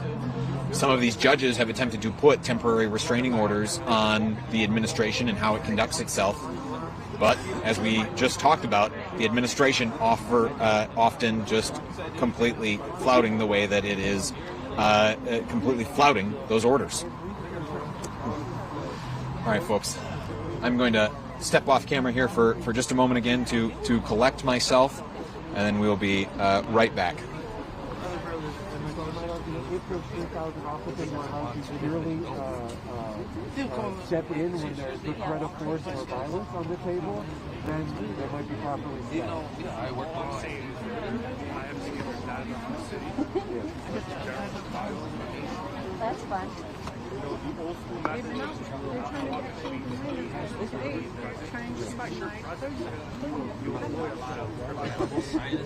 I agree that having trusted officials. You're good. Go on. But I think that there's... I know you guys are going to tell me that word. That's what I would tell my doctor. That's a very tough one. Okay, well, you It's like saying, oh, you live in that community, patrol that. I mean, I would love to, but I don't know. But there's also enough, I understand the expression that a bad apple doesn't grow the bunch, but there are enough police officers who abuse their force and abuse their authority that it becomes a threat of any police officer. Not all of them, but any of them, which makes it really hard to trust any of them. So you know that if they're not out patrolling, then how are you supposed to trust them? Because I'm not saying that all police officers are bad, because some of them are bad. The president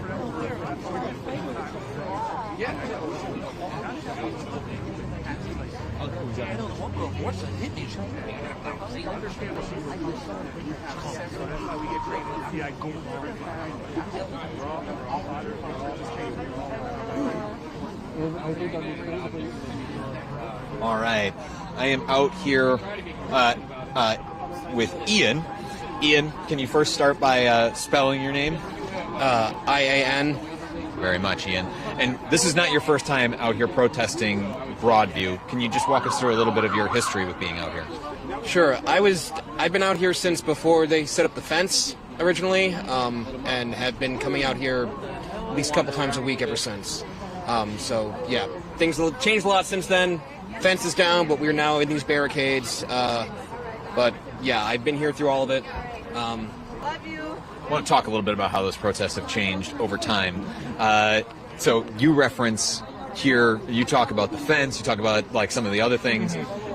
We've seen the protest zones get first established well down the street from where the protest from where you would like to be protesting, up in front of that building. We've seen them set up 2 protest zones originally. One of them was eliminated. Seen the imposition of protest hours, and now this zone across the street has been shut down as of yesterday. and now you're just left with this one place to demonstrate. How does it make you feel about the status of the First Amendment in this country and in Broadview? Extremely angry. The fact that we are in this little pen seems very dangerous, if nothing else, in that, sometimes there are large crowds of people here, and if we are confined to this one little area, the chances of stampeding is much, much higher.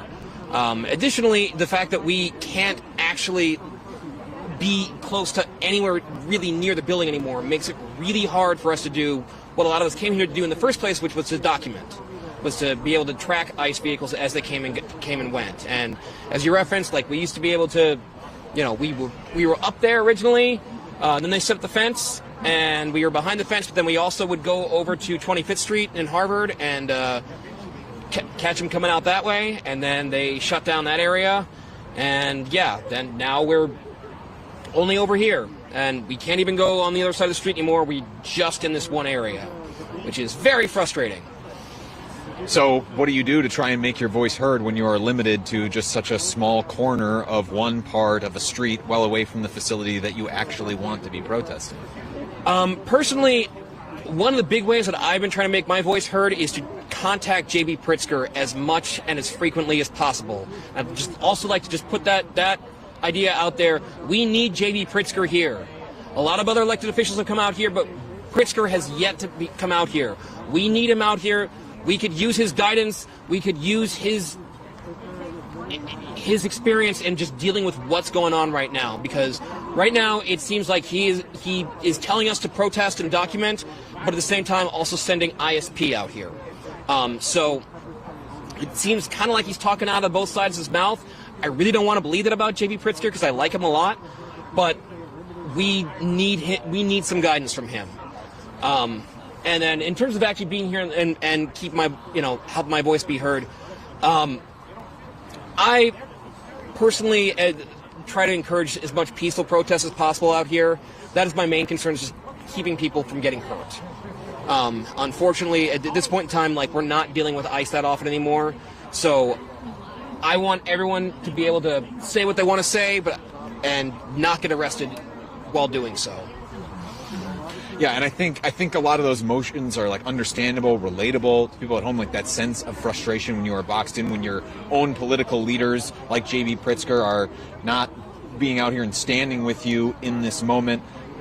But going further than that, we've often seen Illinois State Police out here being the ones who are actually de facto providing security for ICE agents. When you see Illinois State Police, who ultimately answer to the governor, standing out here, do you feel like the governor is on your side? I don't. Especially, he says he sent them out here. I have, on Pod Save America, he came out and said, I sent the Cook County Sheriff's Office out here to protect the protesters. And that's not what they're doing. They are routinely batoning us. Last week, you were here, they gassed us, and they pepperball us. They are clearly here to protect ICE and not us. And it's very frustrating. So then how do you try and affect change if your government at the national level, at the state level, is, arrayed against you physically out here? I try to affect change on a very local level. I actually had a meeting with the mayor 2 weeks before last Thursday, where and Chief Mills was there as well from the Broadview Police. We talked a lot about the supply tent that used to be over there and about all the good it was doing, about how it was, in addition to providing first aid and water and supplies for protesters, it was also providing supplies for rapid response teams. It was giving legal resources to people who loved ones might be inside, as well as providing bilingual witnesses they could walk up with to make sure they didn't get grabbed. And the mayor and Chief Mills both agreed that these were necessary services that should continue to be here. And we agreed at the end of the meeting that it had been productive and that we should keep this line of contact going. And then the Tuesday after that meeting, they posted the note on our tent without contacting us at all, without telling us anything that we had done wrong. They said we had to take our tent down at 10 a.m. on Thursday. that Thursday, which I believe was the 30th. And we called a bunch of media out here to see them doing that at 10 a.m. and instead they waited. Broadview police waited until all the media had left, and a lot of protesters had as well at about 6:45 or so at night, and they tore down the tent. They were grabbing stuff out of our hands, including our first aid kits, and then 2 days later they were shooting at us. And that was them, not ICE shooting at us. That was Cook County Sheriff's Office and Broadview Police shooting at us. And Chief Mills told me during our meeting that he is the one making the calls to do those sorts of things. There are multiple different agencies out here, but he is their point of command. And so he made the call after tearing down our tent and taking away our first aid supplies to start shooting at us. Despite facing all of that, you know, your aid tent being torn down, the squeezing down the areas in which you are allowed to protest, and then just add like the weather on top of it. It is dark, it is cold, it is raining out here. You are still choosing to stay and stand here and protest. Why? Because someone has to. The people inside there are being forced to deal with horribly inhumane conditions. And the second we walk away from them, we just say, we become complicit to a degree. We say that that's okay and we're going to move on to something else. And we can't do that. We cannot forget them. That the daycare teacher is still inside there, the one who they ripped out of her daycare in front of her children, pushed a couple kids out of the way in the process. She has legal documentation, and she is still inside that building. Yeah, Ian, they're making reference to a high-profile operation that the Department of Homeland Security carried out here in the Chicagoland area. God, was it just yesterday? Every day feels like an eternity now. I think it was like 2 days ago is what some of the protesters are indicating to me here off screen. But yes, a daycare teacher, targeted at a daycare and pulled out in front of kids. Like, this is what's happening, and it's a daycare teacher. It's not a drug kingpin. No. It is not a murderer. No, she was a daycare teacher. She was. I'm sorry. I can't imagine what would be going through my kid's head if that happened to his teacher. Like, it's horrible. That's so traumatic and so unnecessary. She wasn't a criminal. Not only was she not a criminal, she was here legally.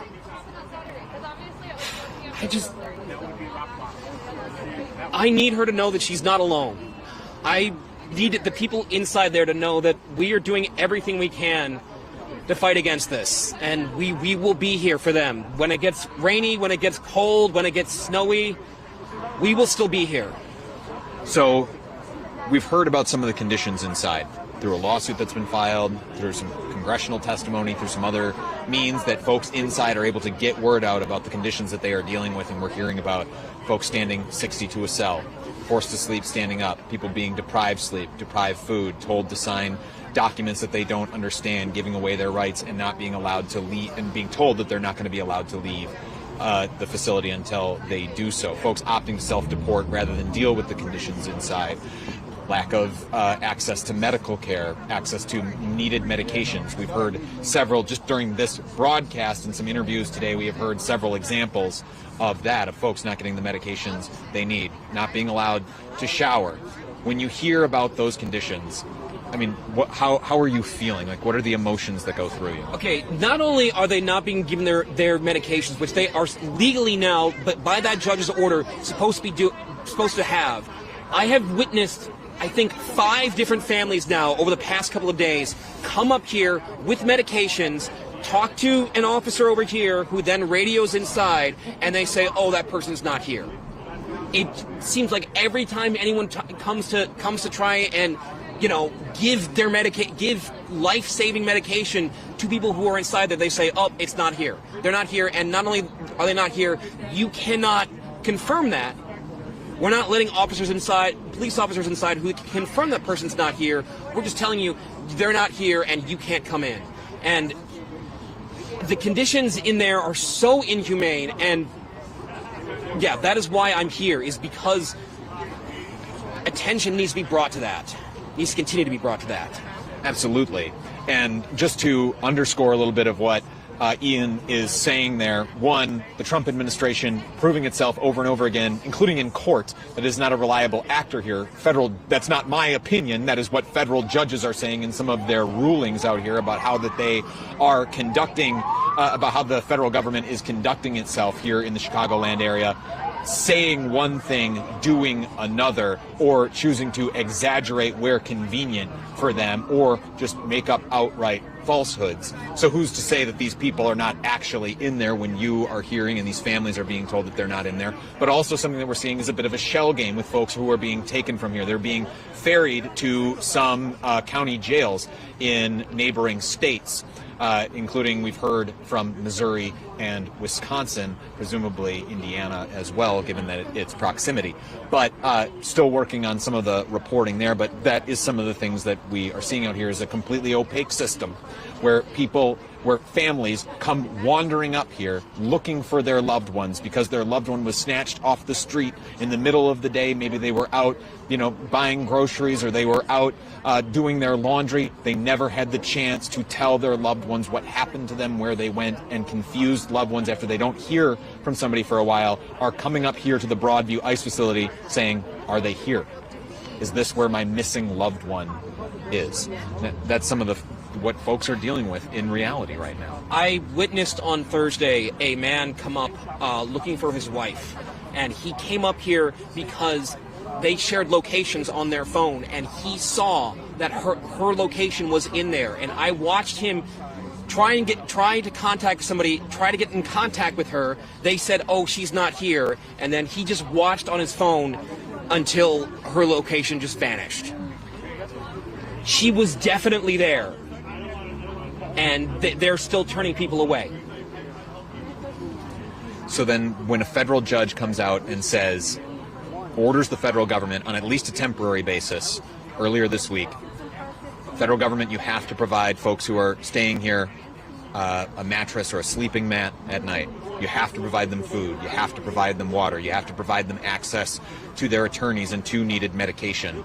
I mean, what's the feeling there? I mean, is it relief? Is it a sense of disappointment that it's almost legitimizing what's happening here? I mean, how do you begin to unpack the complicated emotions there? I mean, my biggest frustration is that this order has been put in place, and everyone, they know that, but they're not doing anything to enforce it. No one is doing anything to enforce these orders. Instead, these police officers are out here towing our cars, arresting us for standing on barricades, doing nothing to actually ensure the people inside are being given the treatment that they, by law, now are required to give them. And if you see me being a little distracted here or hear a little bit of a commotion around us, I'll just note that police have come up to the crowd here and have just told them that anybody who is parked here along the block near the protest zone, asking them to move their cars, or some of those cars will be towed. Ian, in addition to, when you hear that the federal judges are calling the federal government liars in many cases, including Greg Bavino, who is leading the immigration crackdown here in the Chicagoland area, when you hear a federal judge say that Greg Bavino and the federal government are liars in how they are conducting themselves, I mean, does just calling them liars go far enough? I mean, do you want to see perjury? Do you want to see criminal charges? What does justice begin to look like? I mean, it's got to be something. These judges' orders are great, but as far as I can see, there's being no actual effort to enforce them. So it's nice that they're doing this, but right now it just all seems like lip service, because ultimately they're still closing those doors in the people's faces when they're trying to do that work. Ian, thank you very much. It sounds like police are starting to close the protest zone here. Thank you for talking to me. We're gonna go get some footage of that. I appreciate it. Subscribe. Status Coup rules. They're worth the $5 a month. Appreciate that, Ian. Yeah, statuscoup.com/join if you are of a mind of Ian, or if you put any weight on what he is saying. We certainly appreciate your support so that we can continue to bring you these reports in the dark and in the rain. And we're going to let you listen in here as the police begin to tell the protesters out here that they need to leave the protest zone. All right, guys, got to clear up, please. I don't know if you guys heard the sergeant, but if your vehicles are on Lexington, you got to move, okay, guys? Otherwise, they will be towed, please. Please clear out, guys. Please clear out. Head north on Beach, please. We're going to try and get our camera a little bit more mobile so we can move around here a little bit better. Battery. Okay. We're down to our last few minutes here of camera battery, so we'll try to bring you as much as we can in that time. If things are if things are calming down a little bit around then as our camera dies, I'll come on and bid you all fond farewell. Otherwise, I'll remain. Otherwise, we'll change out batteries and continue to broadcast as the story continues to happen out here. I'm going to step in here on car where police are talking to some of the protesters. Oh, and it looks like that conversation may have just wrapped up. Oh. It is 6:03. You're being ordered to disperse the area immediately. They hear the Broadview police coming on the intercom saying you are ordered to disperse the area immediately. This is the status of the First Amendment out here in Broadview, Illinois. It is freedom of speech during acceptable hours and only in an acceptable location. And those acceptable hours ended at 6 p.m. Central Time. And now everybody who is still gathered out here being told to leave.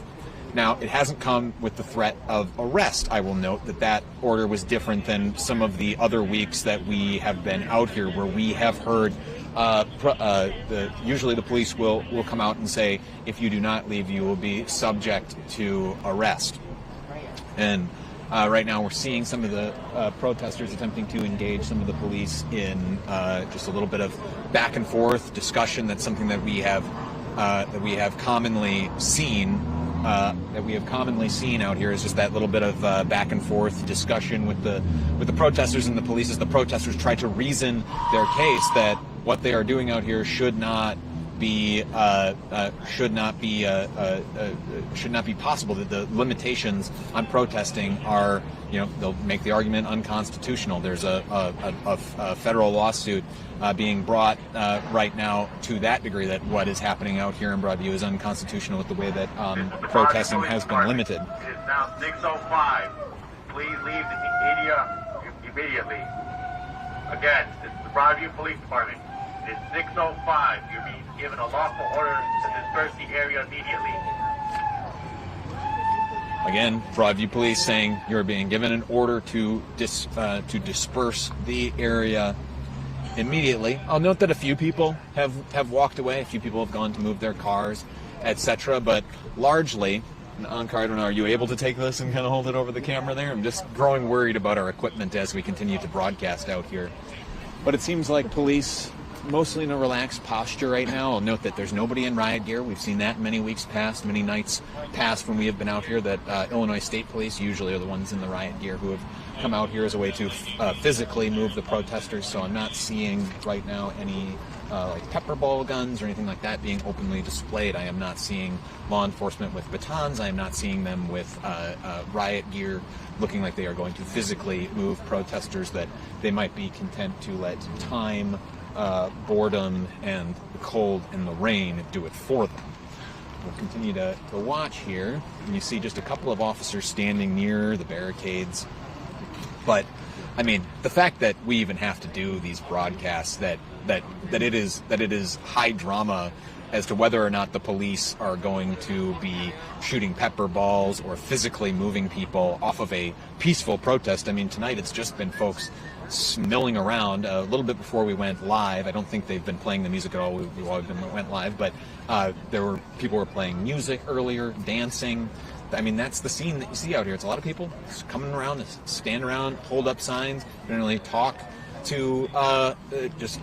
form bonds of community, and try and stand in mostly a vigil out here that they are attempting to keep for as long as they can for the folks who are inside those buildings, living in those inhuman conditions that we have talked about repeatedly on tonight's broadcast and asked people to react to. The lack of access to medical care, of access to food, of being deprived of sleep, and of being deprived access to their attorneys or a private place to meet with their attorneys, being deprived access to showers, to menstrual products, etc., that we have heard about inside of this facility. That is what these folks are here to try and keep a silent vigil for as long as possible. And police, seemingly by the day, changing up their response tactics. Sometimes it's aggressive, forcing people out of here. Sometimes it's ushering people out of here. Sometimes it's the use of chemical agents like pepper balls, etc. And also and sometimes just like this, just a silent standoff, just waiting for folks to get bored.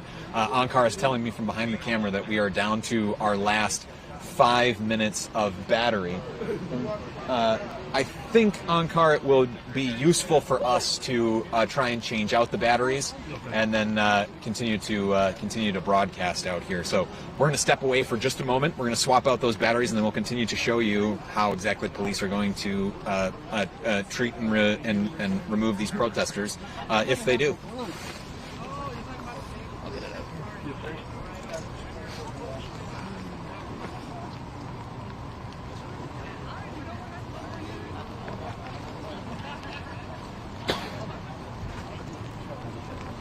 We have to restart the movie.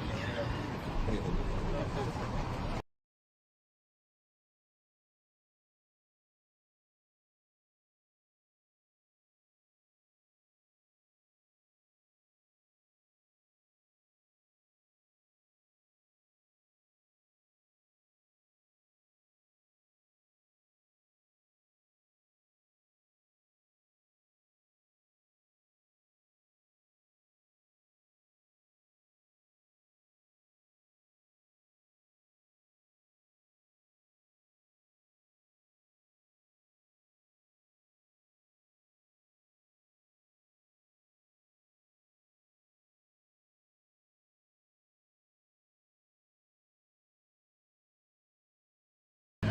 This is the Broadview Police Department.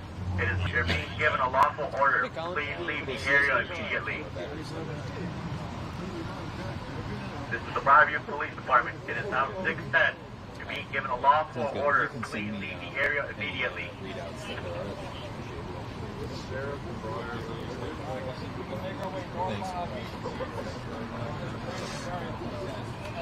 Thank you for your patience, folks, and I'm glad to see that we are still alive, even though we had to disconnect the camera there for just a minute. We heard the Broadview police come on the loudspeaker again, just there, telling people that they need to leave the area.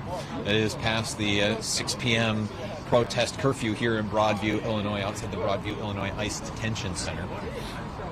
It's been a pretty cordial back and forth here between police and some of the protesters.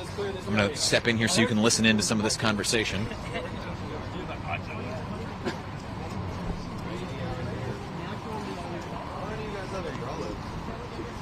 Against Broadview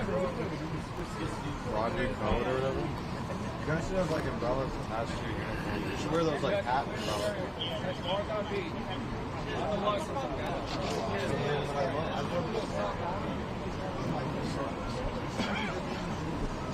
I made so much memories. That's sexy. That's actually a lot. That's a lot. Protesters are just making jokes, trying to lighten up the mood a little bit as the police just walk back and forth through the rain, telling folks that they need to leave. But again, seeming content to just kind of wait out the protesters so far. Though there is, that same large police, relatively large to the size of the protest at this point. I would say that there's at least one police officer per protester. Though once you factor in some of the legal observers and myself and Ankar out here for press, it's probably more than. probably more than one officer per protester out here. So I'm looking at least two, maybe upwards of 3 dozen officers at the most, but it's probably closer to 2 dozen out here, which has also been somewhat of a shock, is the amount of law enforcement that has always been called out in response to these protests whenever they spill beyond the concrete barricades that you see that mark the edge of the protest zone, or when they do need to move or contain protesters. I mean, it is overwhelming force usually that is brought to bear out here.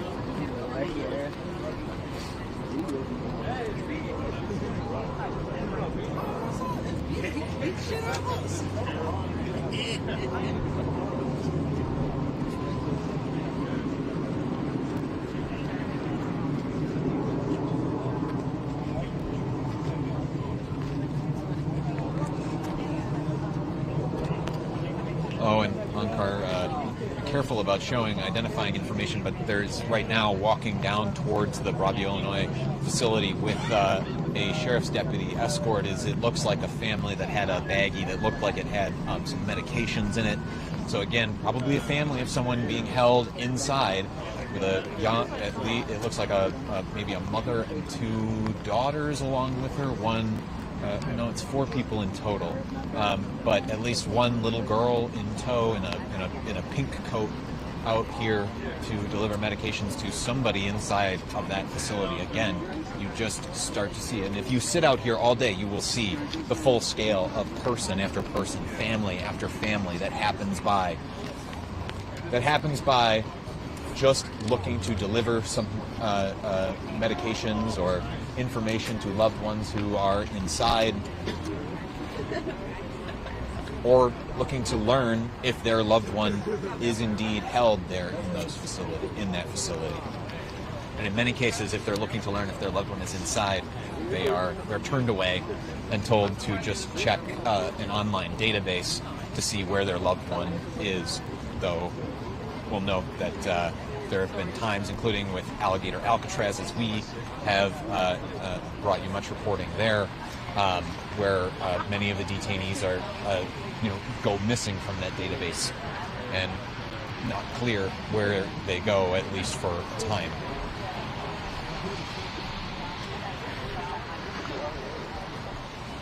And the rain is starting to come down even harder out here. Ankar is having a hell of a time focusing the camera through all of the rain as we attempt to bring you the clear images of that large law enforcement presence there. And Ankar, I don't know if you can pan a little bit on them just to show folks exactly how many police officers there are out here in comparison to the number of protesters. Yeah, you see that one group there on the one side of the squad car, and that squad car where they've been making the radio announcements telling people to disperse. And then there, past even more law enforcement who are gathered up near the concrete barricades that then mark the free speech zone. And here you see the beginning of that group of protesters. We zoom out here, and there you see just about all of the protesters contained within one shot. There's a few that get obscured there by some of the bodies standing closer to the camera, but I mean, you really see that it's kind of a 1-to-1 ratio for police and protesters out here. There's always money for more police. When was the last time you voted on a police referendum? When's the last time, that you needed to call your congressman to get more money allocated for police budgets? There always seems to be that money. That money always exists. But when it comes to money for education, for healthcare, that's where we need. That's where suddenly the budgets seem to always run dry. You always need to go to referendum. You always need to jump through a million hoops.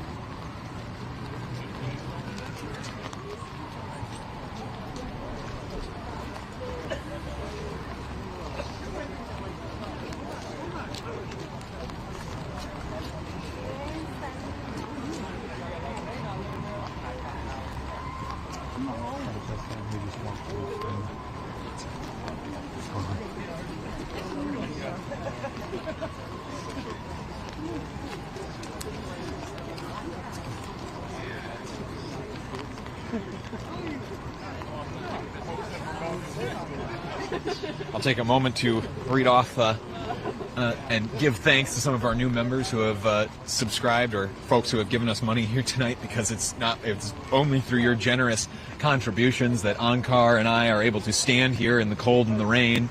If you hadn't been giving us money, we might be God knows home somewhere, but we want to... No, I'm making jokes here, folks. We really want to be out here. We want to be showing you this story and continuing to report out here, and it's through your generous donations that we are able to do so. And so I want to give thanks to some folks. One, to an anonymous user who just gave us $1.99 and said, "USA for America, we are the world." Thank you very much. And then Loma Uwusi7, who gave us $20 and said, "Here's to helping to keep the country informed of real action in the streets against this tyranny and unlawful oppression of the people and country." Thank you very much. That is very generous, and we appreciate it. And Patricia Kiley, who gave us $10. Thank you as well. For new members, our YouTube members are James Goltz, Nova Wap, John Little, Kevinito,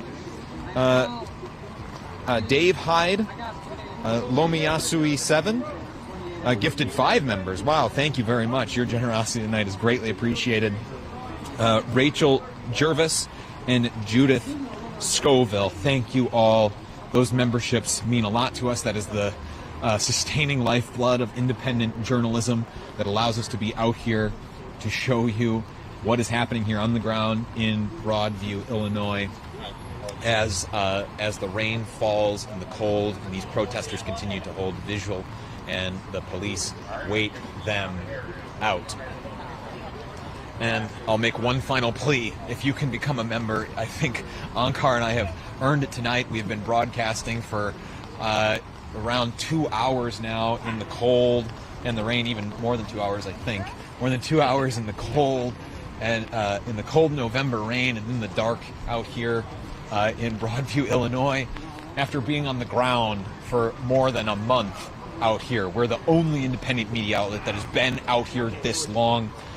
I think we've earned your support. If you can support us, if you appreciate this work that is often, thankless and is just about showing you what is happening here on the ground, if you can continue to be a sustaining force for real independent journalism at this moment for America, we would appreciate it. StatusCoup.com/join.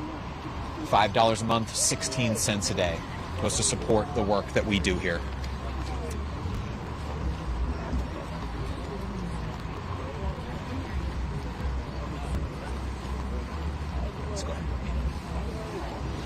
So with that, folks, it seems like the police here are settling in. We're going to end the broadcast now. I'm just getting worried about the condition of the camera equipment.